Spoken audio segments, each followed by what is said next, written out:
Well, folks, it's official. After weeks of bipartisan backlash, Donald Trump and his administration have now officially, formally accepted the $400 million luxury jet gift from Qatar that Trump intends to take with him once he leaves government after forcing Americans to pay hundreds of millions, if not billions of dollars in the necessary legally required security upgrades for Trump to temporarily use it as Air Force One. It's a done deal. It's official. But before we unpack all that, if you end up liking this video and you want to support the channel, please be sure to hit the like, subscribe, and alert bells before you go.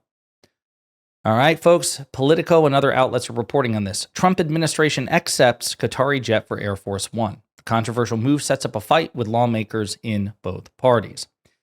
The United States has officially accepted a controversial luxury jet from Qatar to use as Air Force One, according to the Pentagon, despite concerns from lawmakers and MAGA allies about the financial and ethical implications.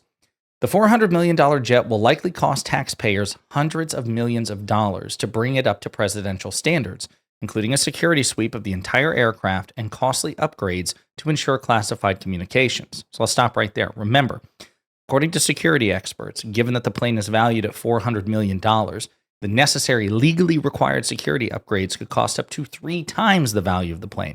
So if it's a $400 million jet and it's up to 3 times as much, that's $1.2 billion.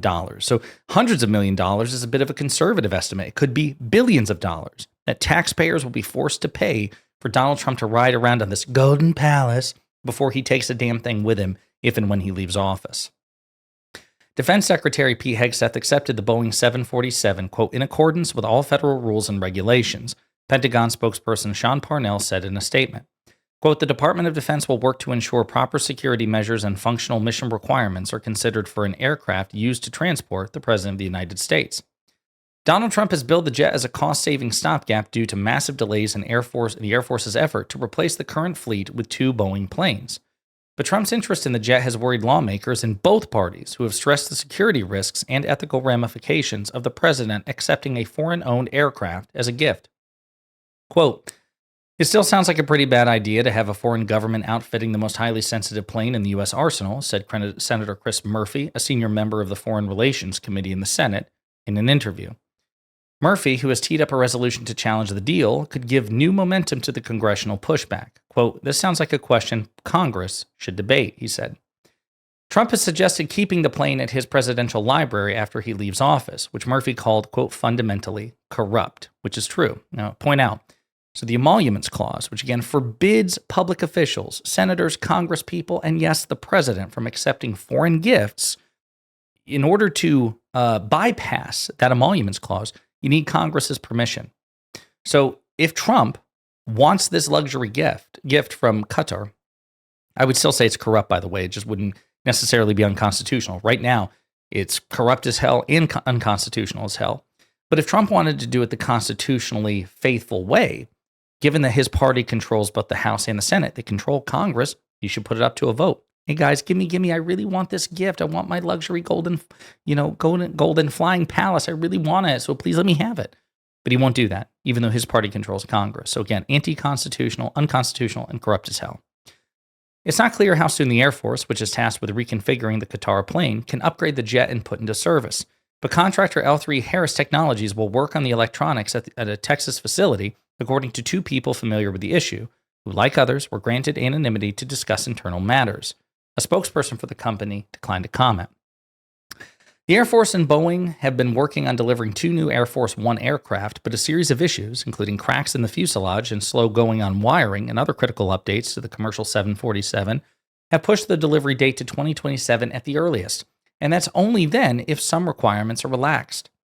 The plane, which Trump first toured in February when it made a stop near his Florida golf club, has sat in San Antonio, Texas for weeks, according to one defense official and flight tracking apps, where it is likely undergoing some preliminary assessments and work. Just adding secure communication is, quote, a big lift all by itself, said a former defense official who worked on the Air Force One program. Quote, then you've got the life support for the president. You take a medical suite with him when he goes, food service that lasts for the length of the trip, and then you've got some things that are there to protect the president from a range of possible threats. Again, it's the most secure aircraft in the world. Trump likes to bitch about the current Air Force One, which is a 40-year-old plane, but it's still the most advanced and secure plane in the world. Is it the most luxurious? No. Is it the biggest? No. And Trump has said in multiple interviews that it's really about size to him. I mean, again, it's pure Freudian psychology. I pull up this Air Force One next to, the planes of other heads of state and people, and it's just, theirs are bigger. Bro, see a therapist. You desperately need a therapist. There's no reason to put the American people through this corrupt, unconstitutional farce that's going to cost us millions, hundreds of millions, if not billions of dollars to satisfy your weird sort of Freudian, I made mine twice as big and it was nice and curved. It's just gross. It's just, he's so screwed up in the head. All of those upgrades, quote, can't be done in a few months or even a year, the person said, even under the most rushed scenario. Quote, this isn't going to be a free plane, as the president said. No, it's a lie. I mean, folks, think about this. Set aside the corruption. Let's just look at the fiscal irresponsibility of this.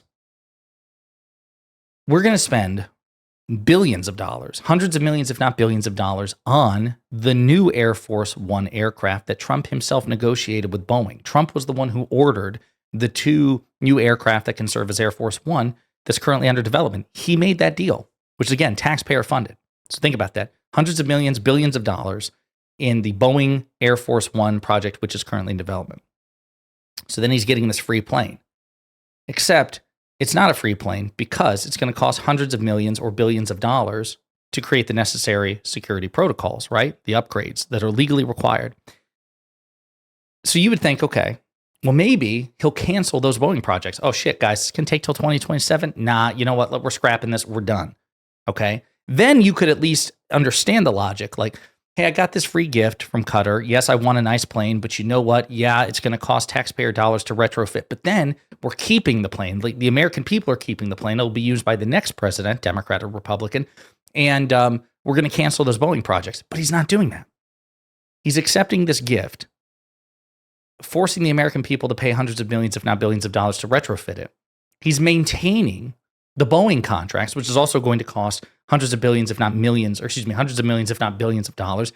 And then he's taking the plane, the current plane, the gift that we're going to spend, $800 to $1.2 billion, $800 million to $1.2 billion on. He's taking it with him when he leaves. He's actually like 2xing the taxpayer obligation of this. It's insane. It's not only not free, he's like doubling the cost to the taxpayer for a gift that he's taken with him. It's insane. And Trump will likely to continue to face bipartisan backlash. Senator Josh Hawley said the deal sends the wrong message given the Gulf's monarchy's history of harboring extremists. Quote, we love it that Qatar wants to be friends with the United States again, Hawley said. Quote, but they could start by quitting harboring and promoting Islamic terrorists who want to kill Americans at every turn. The Qatari prime minister on Tuesday defended the gift, calling it, quote, a normal thing that happens between allies. Not here in the United States. That's how it's not supposed to work. The subject came up in the Oval Office meeting on Wednesday during a televised meeting between Trump and the South African president, who apologized that he didn't have a plane to give Trump. Quote, I wish you did. I'd take it. If your country offered the United States Air Force an airplane, I would take it. Yes, we know. That was a joke. He was making a joke at how transparently corrupt you are. Yeah, folks, there you have it. Again, it's no longer a likely outcome. I expected that Trump would follow through with it anyway, despite the backlash he was receiving from even his MAGA Republic. Because just Trump doesn't give a shit. He just doesn't care, right?